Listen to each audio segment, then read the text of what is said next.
بسم اللہ الرحمن الرحیم۔ السلام علیکم۔ میں تمہیں طلاق دے دوں گا۔ وہ گھبرا گئی۔ اس نے کہا، میں سچ میں نہیں جانتی۔ اس کا چہرہ دیکھ کر مجھے لگ رہا تھا جیسے وہ کچھ مجھ سے چھپا رہی ہے۔ میں اس کا شوہر تھا، وہ کیوں مجھ سے کچھ چھپا رہی تھی؟ میں منہ سے طلاق کے الفاظ نکالنے ہی والا تھا کہ وہ میرے قدموں میں بیٹھ گئی۔ کہنے لگی، میں سچ میں نہیں جانتی۔ اصل حقیقت ساری میڈم جانتی ہیں۔ ہماری بچی بھی انہی کے پاس ہے۔ میں سچ کہہ رہی ہوں، میرا یقین کریں۔ یہ حرکت تو میں نے اس لیے کی تاکہ میں ہمارے گھر کی عزت بچا سکوں۔ میں کیا کرتی؟ میں بے بس تھی، مجھے معاف کر دیں۔ یہ کون سی حقیقت تھی جس کے پیچھے میری زندگی کا ستیہ ناس ہو رہا تھا؟ میں اپنی بیوی سے بہت خفا تھا اور اسی خفگی کے ساتھ میں وہاں سے نکلتا چلا گیا۔ آدھی رات کے وقت میں حویلی کے باہر کھڑا تھا۔ لگتا تھا میڈم نے نیا چوکیدار رکھ لیا ہے۔ مجھے اس سے غرض نہیں تھی، مجھے میری بیٹی چاہیے تھی۔ جیسے ہی میں نے اس چوکیدار سے کہا کہ مجھے میڈم سے ملنا ہے تو وہ کہنے لگا، میڈم تو؟ میری پیروں تلے سے زمین نکل گئی اس کی بات سن کر۔ نہیں، میری بیٹی میڈم کے پاس ہے، میری بیٹی۔ میں وہاں سے الٹے پیر بھاگا تھا۔ سوال میری بیٹی کی زندگی کا تھا۔ ڈھولکی رکھی گئی تھی مائیوں میں اور بیٹی کمرے میں تھی میری۔ میری بیوی کچھ پریشان سی تھی۔ مجھے لگا بیٹی کی جدائی کا معاملہ ہے، جبکہ ایسا نہ تھا۔ گھر اور محلہ مہمانوں سے بھرا پڑا تھا۔ سب نے خواہش کی کہ بیٹی دیکھنی ہے، جبکہ بیوی گھبرا جاتی اور لڑکھڑاتے ہوئے کہنے لگتی کہ بیٹی کی طبیعت نہیں ٹھیک۔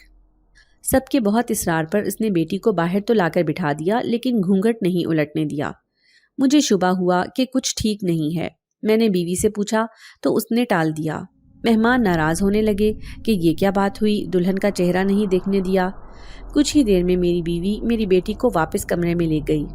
میں نے کھڑکی سے جا کر معاملہ جاننے کی کوشش کی تو یہ دیکھ کر میرا وجود پتھرا گیا۔ گھر کی چھت اپنے سر پر گرتی ہوئی محسوس ہوئی کہ مجھے سمجھ نہیں آ رہا تھا کہ یہ حویلی اتنی بڑی اور خوبصورت اور ساتھ ہی بڑے بڑے فانوس لگے ہونے کے باوجود بھی اتنی اندھیر کیوں تھی۔ آج ہی میڈم آسٹریلیا گئی تھی بزنس میٹنگ کے لیے، اور ان کا وہ کمرہ جو پہلے دن سے ہی مجھے مشکوک لگتا تھا میرے سامنے تھا۔ میرے قدم دھیرے دھیرے اس کمرے کی طرف بڑھ رہے تھے۔ مجھے یاد تھا کہ حویلی میں آنے جانے کی اجازت کسی کو نہیں تھی، جبکہ میں اس وقت جہاں موجود تھا ایسا لگ رہا تھا جیسے یہ کمرہ مجھے خود دعوت دے رہا تھا، مجھے بلا رہا ہے۔ میڈم جو چابیاں مجھے دے کر گئی تھیں، میں نے ان میں سے ایک ایک کر کے ہر چابی کو لگانا شروع کیا اس کمرے کے دروازے کو ان لاک کرنے کے لیے۔ سارے گھر میں ہو کا عالم تھا، وحشتوں کا راج تھا اور دہشت تھی ہر طرف۔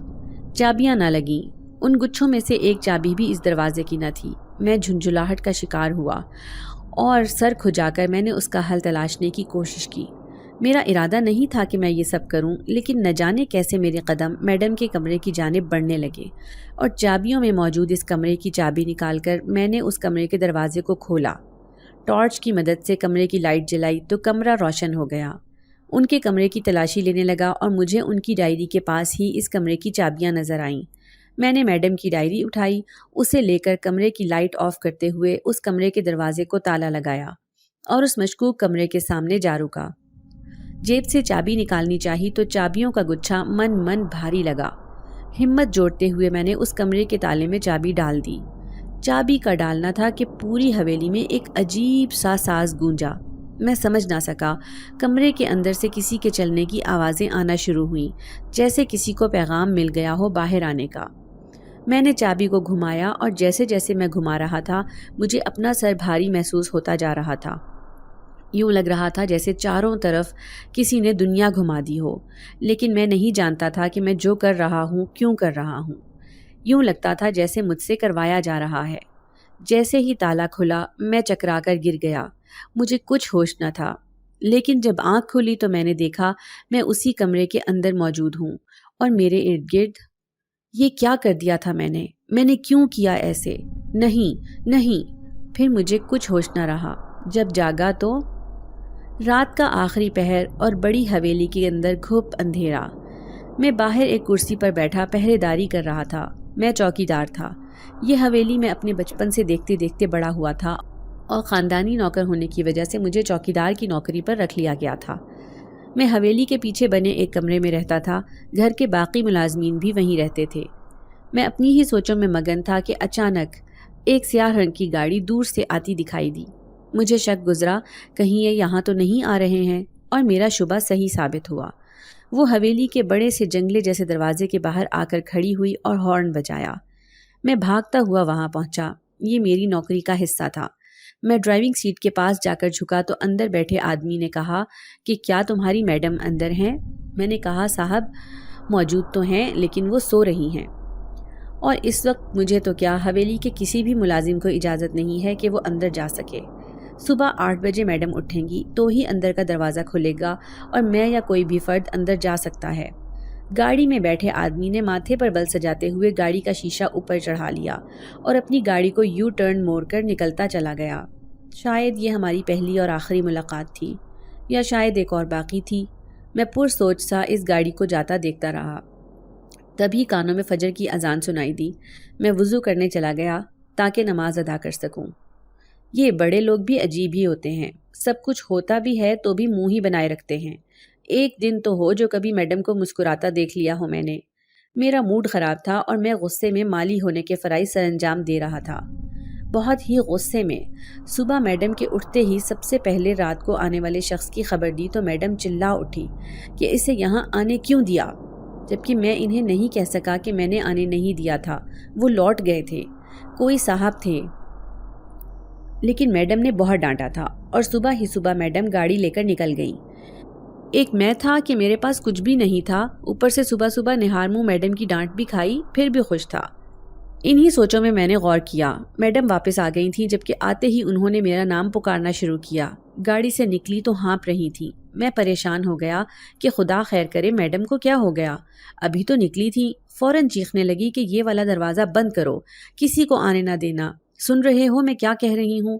وہ زمین پر بیٹھی چیخ رہی تھی، رو رو کر مجھے منع کر رہی تھی کہ نہیں نہیں، کسی کو مت آنے دو۔ سارے ملازمین ان کی یہ حالت دیکھ رہے تھے، جبکہ میں نے اسی رنگ کی گاڑی کو دروازے کے باہر موجود پایا۔ کچھ تو پراسرار ہے اس حویلی میں، کوئی تو راز چھپا ہے، میں جان کر ہی رہوں گا۔ دن گزرتے گئے اور میڈم گھر سے نہ نکلی، لیکن کب تک خود کو تنہا رکھتی؟ ایک دن وہ باہر اپنے باغیچے میں بیٹھی تھی اور ایک ڈائری لکھ رہی تھی۔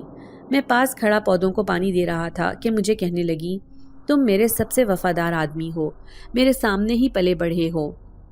میں میڈم کی بات کو حیرانی سے سننے لگا کہ آج میڈم کو کیا ہو گیا ہے، یہ مجھ سے کیسے بات کر رہی ہیں؟ میں نے حیران ہو کر میڈم سے پوچھا، میڈم آپ مجھ سے ہی بات کر رہی ہیں نا؟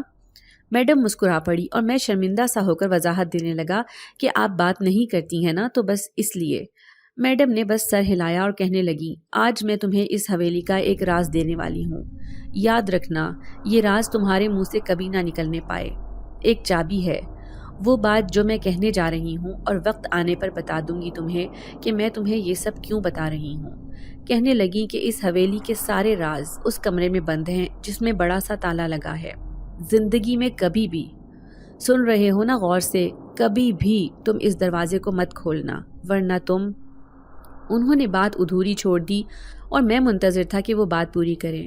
وہ اٹھ کر چلی گئیں، جبکہ میرے ذہن میں گھومنے لگا کہ اس کمرے کو کھولنا ہے، اس کمرے میں سارے راز ہیں، اور میرا پورا دن ہی اس ایک جملے کو سوچتے گزرا۔ میں پچھلے 6 مہینے سے ادھر ہی تھا، حویلی کی چوکیداری کرتا تھا، گھر کے دوسرے کام کاج میں بھی حصہ ڈال دیتا تھا، لیکن بس اب گھر کی یاد ستا رہی تھی۔ میری ایک ہی بیٹی تھی جو کہ 12 سال کی تھی، اور انتہائی غربت کی وجہ سے میں اسے پڑھا نہ سکا تھا۔ میں نے میڈم سے درخواست کی کہ میڈم مجھے گھر جانے کی اجازت دیں، میں گھر جانا چاہتا ہوں۔ میڈم مان گئیں اور کہا، ٹھیک ہے تم جا سکتے ہو۔ میں حیران رہ گیا کہ آخر یہ کیا معاملہ ہے، میڈم تو اپنے پاس سے ہلنے نہ دیں، مجھے اجازت کیسے دے دی، وہ بھی گھر جانے کی؟ یہ میڈم کی کایا کیسے پلٹ گئی ایک دم سے؟ یہ میڈم تو روز ہی روز مجھے حیران کر دینے پر تلی ہیں، کبھی حویلی کے راز دیتے دیتے رک جاتی ہیں، کبھی ڈانٹنے لگتی ہیں، اور کبھی اپنے پاس سے ہلنے نہیں دیتی۔ میں انہی سوچوں میں گم تھا کہ میڈم بولی، ایک شرط ہے، اسی بنا پر گھر جا سکتے ہو۔ مجھے یہ نوکری بہت عزیز تھی، وجہ یہ تھی کہ میرا روزگار لگا ہوا تھا، اچھا خاصا کما لیتا تھا، کمائی کا ایک ذریعہ تھا، وہ بھی نہ رہتا تو کیا کرتا؟ خون کے گھونٹ پیتے ہوئے میں نے کہا، کہیں میڈم آپ کی شرط کیا ہے؟ میڈم کہنے لگی، اس سال کے آخر تک رک جاؤ، اس کے بعد تم جا سکتے ہو۔ میں گھبرا گیا۔ میڈم آپ مجھے نوکری سے تو نہیں نکالنے والی؟ میڈم نے مسکرا کر کہا نہیں، اور چمکتی آنکھوں سے میری طرف دیکھتے ہوئے کہنے لگی کہ اس سال کے آخری دن تک رک جاؤ، اس کے بعد اگر تم جاؤ گے بھی تو مجبوراً بھاگتے ہوئے لوٹ آؤ گے۔ میں بات کو سمجھ نہیں سکا۔ میں ابھی کوشش میں ہی تھا کہ میڈم نے کہا اب جا سکتے ہو۔ مجھے تو سمجھ ہی نہیں آ رہا تھا بھلا میری زندگی کا بھی کوئی مقصد تھا یا میں صرف مرنے کے لیے زندہ تھا۔ ایک رات میں اپنی چارپائی دروازے کے باہر بچھائے سو رہا تھا کہ مجھے محسوس ہوا کہ کوئی مجھے پکار رہا ہے۔ آنکھ کھلی تو سرخ آنچل آنکھوں کے سامنے پایا۔ پکی نیند سے جاگا تھا، کچھ ہوش نہ تھا، آنکھیں بھی پوری طرح سے کھلی نہ تھیں۔ مجھے پھر سے آواز سنائی دی میرے نام کی۔ میں ایک دم کھڑا ہوا یہ دیکھنے کے لیے کہ کیا معاملہ ہے۔ وہ آنچل والی مجھے عورت نما لگی۔ میں اس کے پیچھے پیچھے بھاگا کہ بی بی کہاں جا رہی ہو؟ گھر کے اندر جانے کی کسی کو اجازت نہیں، دوسرا گھر کا مالک گھر کو اندر سے بند کر کے سوتا ہے، کوئی فائدہ نہیں۔ جملے ابھی منہ میں ہی تھے کہ میں نے اس عورت کو دروازہ کھولتے دیکھا، اور میں اس بات پر حیران تھا کہ کیا آج میڈم نے دروازہ اندر سے بند نہ کیا تھا۔ مجھے میڈم پر غصہ آیا اور میں اسی غصے کے ساتھ ایک بار پھر اس عورت کے پیچھے چل پڑا، اور اس بار رفتار کچھ تیز تھی۔ میں اس عورت کے پیچھے پیچھے تھا، اور وہ عورت اس کمرے کے سامنے جا کر رکی جس کا میڈم نے مجھ سے کچھ دن پہلے ذکر کیا تھا۔ دیکھتے ہی دیکھتے وہ اس دروازے کے اندر غائب ہو گئی، جبکہ باہر سے تالا لگا پڑا تھا۔ یہ دیکھ کر تو میرے اوسان خطا ہو گئے کہ یہ کیا معاملہ تھا، یہ سب کیا تھا۔ اگلے دن میں بیدار ہوا تو یہی بات ذہن میں تھی۔ میں اسے سوچ رہا تھا تاکہ حل نکال سکوں کہ یہ سب کیا تھا، مجھے لازمی سمجھنا تھا۔ میں مسلسل سوچ رہا تھا۔ میں ایک ایک چیز کو الگ الگ کر کے سوچنا شروع کیا کہ میں سویا ہوا تھا، پھر ایک آواز میرے نام کی پکار، وہ آواز کسی عورت کی تھی، اس نے مجھے بیدار کیا، سرخ آنچل، وہ میں نے پہلے بھی کہیں دیکھا ہے، کہاں دیکھا ہے؟ اس کا مطلب میڈم دروازہ بند کر کے ہی سوئی تھی، وہ انسان نہیں تھی جس طرح سے وہ دروازے کو کھولے بغیر اندر گئی۔ مجھے پریشانی ہونے لگی کہ میں نے خود کو پھنسا تو نہیں لیا۔ میں حویلی کے سامنے کھڑا ہو گیا اور کھڑے ہو کر سوچنے لگا کہ کیا راز ہے اس حویلی کا۔ میرے بابا نے بھی ادھر ہی زندگی گزاری ہے، اندر سے ہی ان کا جنازہ اٹھا ہے، ان کی موت بھی تو پراسرار تھی۔ اور میڈم، یہ میڈم کون ہیں؟ ان کا خاندان کہاں ہے؟ یہ اکیلی کیوں ہیں؟ اور وہ شخص، وہ کون تھا؟ یہ سوال، ان سب کی کڑیاں ملی ہوئی تھی اس حویلی سے، اور سب سے بڑھ کر یہ کہ یہ حویلی جنگل کے بیچوں بیچ کیوں تھی، کیسے تھی، کس نے بنائی؟ میں نکل پڑا ایک عزم کے ساتھ، ایک نئے ارادے کے ساتھ، مقصد کے ساتھ۔ مجھے ایک سوال کا جواب تو مل گیا تھا، میری زندگی بے مقصد نہیں ہے، بلکہ اس حویلی کے راز جاننا میرا مقصد اور میری زندگی ہے۔ اب مجھے بس اس پر کام کرنا تھا۔ اس سب کے لیے مجھے حویلی کے اندر تک رسائی چاہیے تھی، جو کہ بہت آسان تھی۔ میں نے چوکیداری کے ساتھ ساتھ کچن کے کام بھی سنبھال لیے تھے۔ میں نے میڈم سے کہا کہ میڈم، میں ایک ہی جگہ بیٹھے بیٹھے موٹا ہوتا جا رہا ہوں، مجھے اور بھی کوئی کام دے دیں تاکہ میری ورزش بھی ہوتی رہے۔ میڈم نے سوچتے ہوئے مجھے اجازت دے دی، اور دیکھتے ہی دیکھتے حویلی میں صرف میں بچ گیا، باقی سب ملازمین کی میڈم نے چھٹی کر دی۔ میں پریشان ہو گیا کہ یہ کیا ہو گیا۔ میڈم بڑی عجیب تھی، پوری حویلی کا ہر کام اکیلے میری ذمہ داری تھی۔ میں پورا دن اتنا تھک جاتا تھا کہ رات کو ہوش ہی نہیں ہوتا تھا، اور وہ سرخ آنچل مجھے دوبارہ دکھائی بھی نہ دیا تھا۔ چوکیدار کے حویلی کا نوکر بننے سے بہت فائدہ ہوا تھا مجھے۔ اس طرح سے میں اس گھر کا ایک ایک حصہ جان چکا تھا، بس اب اس کمرے کا راز جاننا باقی تھا۔ کچھ تو تھا اس کمرے میں۔ میڈم کے کمرے کی صفائی کے وقت ان کی ٹیبل پر میں نے ان کی ڈائری دیکھی۔ یہ وہی ڈائری تھی جو اس دن باغیچے میں ان کے پاس تھی۔ وہ کچھ لکھ رہی تھی، جبکہ اس کے ساتھ ہی کچھ چابیاں پڑی تھیں۔ بے دہانی میں ان دونوں چیزوں پر میری نظر پڑی، اور پھر میں انہیں بھول بھی گیا۔ اسی دوران میڈم نے مجھے آواز دی اور کہنے لگی کہ سنو، کچھ دنوں میں آفس کے سلسلے میں یہاں سے جانے والی ہوں، شاید 1-2 ہفتوں کے لیے۔ پیچھے سے حویلی کو بالکل اکیلا نہ چھوڑنا، گھر کے اندر بھی کوشش کرنا کہ نہ ہی آؤ۔ اپنا کھانا پانی حویلی سے باہر رکھ لو، 1 ہفتے کی تو بات ہے۔ اگر اکیلے رہنے سے مسئلہ ہو تو اپنے کسی دوست کو بلا سکتے ہو، لیکن حویلی کے باہر جانے کی اجازت نہیں ہے، اور نہ ہی اندر آنے کی اجازت ہے۔ سن رہے ہو نا میری بات؟ میرے سر ہلانے کی دیر تھی، میڈم یہ لمبے لمبے قدم لے کر باہر نکلتی چلی گئیں۔ وہ دن بھی آ گیا جب میڈم آسٹریلیا چلی گئیں، تو میں نے پلان بنایا کہ میں کسی طرح بھی اس کمرے تک رسائی حاصل کروں گا۔ کس کو پتا تھا کہ آگے کیا ہونے والا ہے۔ اس رات مجھے نیند نہیں آ رہی تھی تو میں غیر ارادی طور پر حویلی کے اندر جانے کے ارادے سے اپنی چارپائی سے اترا۔ اس وقت مجھے وہ ساری احتیاطی تدابیر بھول گئیں جو میڈم مجھے دے کر گئی تھی۔ میں حویلی کے اندر موجود تھا۔ مجھے سمجھ نہیں آ رہا تھا کہ یہ حویلی اتنی بڑی اور خوبصورت اور ساتھ ہی بڑے بڑے فانوس لگے ہونے کے باوجود بھی اتنی اندھیری کیوں تھی۔ آج ہی میڈم آسٹریلیا گئی تھیں بزنس میٹنگ کے لیے، اور ان کا وہ کمرہ جو پہلے دن سے ہی مجھے مشکوک لگتا تھا وہ میرے سامنے تھا۔ میرے قدم دھیرے دھیرے اس کمرے کی طرف بڑھ رہے تھے۔ مجھے یاد تھا کہ حویلی میں آنے جانے کی اجازت کسی کو نہ تھی، جبکہ میں اس وقت جہاں موجود تھا ایسا لگ رہا تھا جیسے یہ کمرہ مجھے خود دعوت دے رہا تھا، مجھے بلا رہا تھا۔ میڈم جو چابیاں مجھے دے کر گئی تھیں، میں نے ان میں سے ایک ایک کر کے ہر چابی کو لگانا شروع کیا اس کمرے کے دروازے کو ان لاک کرنے کے لیے۔ سارے گھر میں ہو کا عالم تھا، وحشتوں کا راج تھا اور دہشت تھی ہر طرف۔ چابیاں نہ لگیں، ان گچھوں میں سے ایک چابی بھی اس دروازے کی نہ تھی۔ میں جھنجھلاہٹ کا شکار ہوا اور سر کھجا کر میں نے اس کا حل تلاشنے کی کوشش کی۔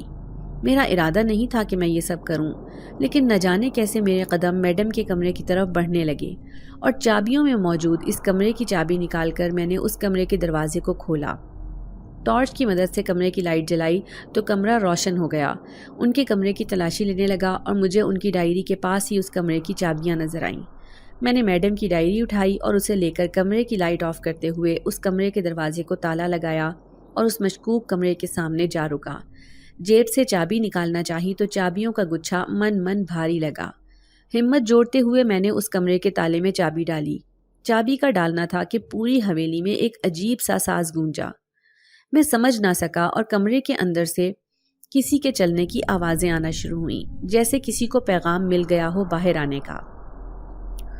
میں نے چابی کو گھمایا اور جیسے جیسے گھما رہا تھا مجھے اپنا سر بھاری محسوس ہوتا جا رہا تھا۔ یوں لگ رہا تھا جیسے چاروں طرف سے کسی نے دنیا گھما دی ہو، لیکن میں نہیں جانتا تھا کہ میں جو کر رہا ہوں کیوں کر رہا ہوں۔ یوں لگ رہا تھا جیسے مجھ سے کروایا جا رہا ہے۔ جیسے ہی تالا کھلا میں چکرا کر گر گیا۔ مجھے کچھ ہوش نہ تھا، لیکن جب آنکھ کھولی تو میں نے دیکھا کہ میں اسی کمرے کے اندر موجود ہوں اور میرے ارد گرد۔ یہ کیا کر دیا تھا میں نے کیوں کیا ایسے؟ نہیں۔ پھر مجھے کچھ ہوش نہ رہا۔ جب جاگا تو میں اسی کمرے میں موجود تھا۔ میرا سر بھاری ہو رہا تھا، بہت زیادہ بھاری ہو رہا تھا۔ آنکھیں دھندلا رہی تھیں۔ میں نے یاد کرنے کی کوشش کی کہ میں یہاں کیسے آیا۔ میں یاد نہ کر سکا، سوائے اس کے کہ وہ ایک سرخ آنچل نہ تھا بلکہ اس جیسے کئی آنچل میں نے بے ہوش ہونے سے پہلے دیکھے تھے جو ایک نعرہ لگا رہے تھے کہ ہم آزاد ہو گئی ہیں۔ میرے ارد گرد وہ سب کی سب جمع تھیں اور مجھے شدید اپنی غلطی کا احساس ہو رہا تھا۔ میں فوراً کھڑا ہوا، کمرے کا جائزہ لینے کی کوشش کی تو کمرہ اندھیرے میں ڈوبا ہوا تھا۔ میں نے ہاتھ مار کر ٹارچ ڈھونڈنے کی کوشش کی لیکن ناکام رہا۔ دیوار کے ساتھ ہاتھ لگا کر کمرے کی لائٹ آن کرنے کی کوشش کی تو اندازہ ہوا کہ کمرے میں کوئی لائٹ والا سسٹم ہی موجود نہیں تھا۔ شاید یہ کمرہ صدیوں سے بند تھا۔ دھول، مٹی، جالے، سب کچھ مجھے ساتھ محسوس ہو رہے تھے۔ اسی طرح میں دروازے کے پاس پہنچا اور دروازہ کھولا۔ ٹارچ جو میں نے اپنے ساتھ لایا تھا وہ باہر ہی گری ہوئی تھی۔ میں نے وہ ٹارچ اٹھائی اور دوبارہ کمرے کے اندر چلا آیا۔ مجھے پتا تھا یہ موقع پھر نہیں ملنا۔ یہی وقت ہے، اس موقع کا فائدہ اٹھانا چاہیے، اور یہی کیا میں نے۔ کمرے میں ٹارچ گھمائی تو حیران رہ گیا۔ یہ کمرہ تو جیسے کسی شاہی خاندان کا لگا مجھے۔ اس میں پرانے زمانے کی طرح کے چراغ تھے جنہیں روشن کرنے کے لیے ایندھن کی ضرورت تھی۔ میں نے کمرے کی پوری تلاشی لی، ایک ایک چیز کو کھوجا، مجھے کچھ کام کا نہ ملا۔ پرانے زمانے کا ہی بستر موجود تھا، کرسیاں، میز۔ یہ کمرہ بہت بڑا تھا۔ جیسے جیسے میں آگے بڑھ رہا تھا لگ رہا تھا جیسے کسی اور ہی دنیا میں آ گیا ہوں۔ میڈم نے اگلے ہفتے آنا تھا، میرے پاس موقع تھا۔ میں نے اس کمرے کی صاف صفائی کا سوچا اور لگ گیا۔ پورا ہفتہ میں نے یہاں لگایا، ہر ایک چیز کو صاف کیا، دیواروں کو، وہاں موجود سارے چراغوں میں تیل بھر کر انہیں روشن کیا۔ جب وہ کمرہ جو ایک الگ ہی مکان کا سا منظر پیش کر رہا تھا نکھر کر سامنے آیا تو میری آنکھیں اس کمرے کی خوبصورتی کو دیکھ کر انتہائی متاثر ہوئیں۔ یہاں کچھ ایسا نہ ملا مجھے جو مشکوک ہو۔ پھر اصل بات کیا تھی میں جان نہ سکا۔ میں اس پوری حویلی میں اکیلا رہا تھا پورے ہفتے۔ مجھے کوئی خطرہ محسوس نہ ہوا، کوئی ایسی بات تک مجھے محسوس نہ ہوئی جس سے میں یہ کہہ سکوں کہ یہاں کوئی گڑبڑ ہے۔ اب مجھے میڈم مشکوک لگنے لگی تھی۔ کچھ تو تھا جو میڈم چھپا رہی تھی۔ یہاں ہی مجھے میڈم کی وہ ڈائری یاد آئی جو کچھ دن پہلے میں نے ان کے کمرے سے اٹھائی تھی اور وہ میرے کمرے میں موجود تھی۔ اب میں نے اس ڈائری کو پڑھنے کا سوچا اور ساتھ ہی کمرہ بند کرنے کے لیے وہاں سے باہر جانے لگا۔ جیسے ہی قدم بڑھانے کی کوشش کی تو قدم نہ اٹھا سکا۔ ایسا لگا جیسے زمین نے میرے پاؤں جکڑ لیے ہیں۔ جب زمین کی طرف نگاہ کی تو حقیقت یہ تھی کہ زمین نے ہی 2 ہاتھوں کی صورت میں میرے پاؤں پکڑ رکھے تھے۔ زمین کا یہ حال دیکھ کر تو مجھ پر گھبراہٹ طاری ہوئی اور میں زمین پر گرتا گیا۔ ہوش آیا تو میڈم سامنے تھی، بہت پریشان لگ رہی تھی اور پھٹنے کو تیار تھی مجھ پر۔ مجھے ہوش میں آتا دیکھ کر بہت جذباتی ہوئی۔ میرے منع کرنے کے باوجود کیوں گئے تم ادھر؟ بہت ہی باتیں سنائی انہوں نے اور میں زمین پر پڑا ان کی باتیں سن رہا تھا۔ میں نے خود کو دیکھا تو میں اس کمرے کے باہر موجود تھا جبکہ میڈم اسے پہلے کی طرح تالا لگا چکی تھی۔ میں نے میڈم سے کہا، میڈم میں سچ جاننا چاہتا ہوں۔ تو میڈم اور بھڑک اٹھی اور کہنے لگی، تم آج ابھی اور اسی وقت فارغ ہو۔ اب میں مزید تمہیں یہاں نہیں رکھوں گی، تم جا سکتے ہو۔ نوکری جانے کا ڈر مجھ پر حاوی ہوا تو میں میڈم کے پاؤں میں گر گیا کہ میڈم مجھے معاف کر دیں، آئندہ نہیں کروں گا، آپ کی حویلی سے دور رہوں گا۔ تم کچھ دن گھر چلے جاؤ، پھر آ جانا، کام پر رکھ لوں گی۔ میڈم مجھے معاف کر دیں، ایک موقع دے دیں۔ مجھے ترلے کرتے دیکھ کر میڈم مان تو گئیں، لیکن میرا کوئی ارادہ نہ تھا اپنے مقصد سے پیچھے ہٹنے کا۔ میں کسی بھی طور اس کمرے کا راز جاننا چاہتا تھا۔ اس کمرے کی چابی بھی اب میرے پاس نہ تھی، مجھے پھر سے محنت کرنی پڑے گی۔ کچھ دن تک میں نے اس معاملے کو بالکل نہ چھیڑا، خاموشی سے دن بھر گھر کے کام کرتا رہتا۔ ایک دن میں نے میڈم کو گھر سے باہر جاتے دیکھا تو موقع پاتے ہی میں حویلی میں داخل ہوا، میڈم کے کمرے میں گیا، چابی ڈھونڈی اور پھر اسی کمرے کو کھولا۔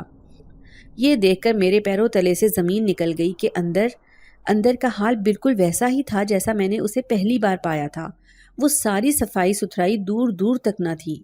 میں نے گھبرا کر دروازہ بند کرنے کی کوشش کی تو دروازہ بند نہ ہوا۔ اسے ایسے ہی چھوڑ کر میں وہاں سے بھاگ آیا اور دعا کرنے لگا کہ میڈم کو پتہ نہ چلے۔ میں نے میڈم کی ڈائری لی، اپنا سامان باندھا اور گاؤں کے لیے نکل گیا۔ اب میں بہت ڈر چکا تھا اور سوچ رہا تھا کہ بس اب میں گاؤں میں ہی کوئی نوکری کروں گا اور بس اب واپس نہیں جاؤں گا۔ میں 9 مہینے بعد گھر آیا تھا۔ بیوی نے بتایا بیٹی کا رشتہ آیا ہے اور بیٹی جوان بھی ہو گئی ہے۔ ہمارے وہاں کا رواج تھا کہ بچوں کی شادیاں جلدی کر دیتے تھے۔ مجھے خوشی ہوئی کہ چلو اچھا ہے، آج پیسہ ہے، کر دیتا ہوں، پیچھے میں اور بیوی ہی رہ جائیں گے تو گاؤں کی نوکری ہی کافی ہوگی ہم دونوں کے گزارے کے لیے۔ بیٹی کی شادی کی تیاریاں شروع کی تو مجھے حویلی اور اس کے تمام تر واقعات بھول گئے، کچھ یاد نہ رہا۔ ڈھولکی رکھی گئی تھی مائیوں میں اور بیٹی کمرے میں تھی میری بیوی کچھ پریشان سی تھی۔ مجھے لگا بیٹی کی جدائی کا معاملہ ہے، جبکہ ایسا نہ تھا۔ گھر اور محلہ مہمانوں سے بھرا پڑا تھا۔ سب نے خواہش کی کہ بیٹی دیکھنی ہے، جبکہ بیوی گھبرا جاتی اور لڑکھڑاتے ہوئے کہنے لگتی کہ بیٹی کی طبیعت نہیں ٹھیک۔ سب کے بہت اصرار پر اس نے بیٹی کو باہر تو لا کر بٹھا دیا، لیکن گھونگھٹ نہیں الٹنے دیا۔ مجھے شبہ ہوا کہ کچھ ٹھیک نہیں ہے۔ میں نے بیوی سے پوچھا تو اس نے ٹال دیا۔ مہمان بھی ناراض ہونے لگے کہ یہ کیا بات ہوئی، دلہن کا چہرہ نہیں دیکھنے دیا۔ کچھ ہی دیر میں میری بیوی میری بیٹی کو واپس کمرے میں لے گئی۔ میں نے کھڑکی سے جا کر معاملہ جاننے کی کوشش کی تھی تو یہ دیکھ کر میرا وجود پتھرا گیا۔ گھر کی چھت اپنے سر پر گرتی ہوئی محسوس ہوئی کہ وہ میری بیٹی نہیں تھی، وہ تو میری بیوی کی بہن کی بیٹی تھی۔ یہ کیا تھا؟ یہ کون سا دھوکہ تھا جو مجھے مل رہا تھا؟ میری بیٹی کہاں تھی؟ میں مہمانوں کے جانے کا انتظار کرنے لگا۔ کھانا کھانے کے بعد مہمان جانا شروع ہوئے اور رات 10 بجے تک گھر میں صرف گھر ہی کے افراد موجود تھے۔ میں نے اپنی بیگم سے کہا کہ یہ سب کیا ہے اور میری بیٹی کہاں ہے؟ میری بیگم رونے لگی، میں نہیں جانتی۔ اس کی بات سن کر میرا غصہ سوا نیزے پر پہنچا اور میں چلا کر کہا، سیدھی طرح بتاؤ میری بیٹی کہاں ہے، ورنہ میں تمہیں طلاق دے دوں گا۔ وہ گھبرا گئی۔ اس نے کہا، میں سچ میں نہیں جانتی۔ اس کا چہرہ دیکھ کر مجھے لگ رہا تھا جیسے وہ کچھ مجھ سے چھپا رہی ہے۔ میں اس کا شوہر تھا، وہ کیوں مجھ سے کچھ چھپا رہی تھی؟ میں منہ سے طلاق کے الفاظ نکالنے ہی والا تھا کہ وہ میرے قدموں میں بیٹھ گئی۔ کہنے لگی، میں سچ میں نہیں جانتی، اصل حقیقت ساری میڈم جانتی ہیں، ہماری بچی بھی ان کے پاس ہے، میں سچ کہہ رہی ہوں، میرا یقین کریں۔ یہ حرکت تو میں نے اس لیے کی تاکہ میں ہمارے گھر کی عزت بچا سکوں۔ میں کیا کرتی، میں بے بس تھی، مجھے معاف کر دیں۔ یہ کون سی حقیقت تھی جس کے پیچھے میری زندگی کا ستیہ ناس ہو رہا تھا؟ میں اپنی بیوی سے بہت خفا تھا اور اسی خفگی کے ساتھ میں وہاں سے نکلتا چلا گیا۔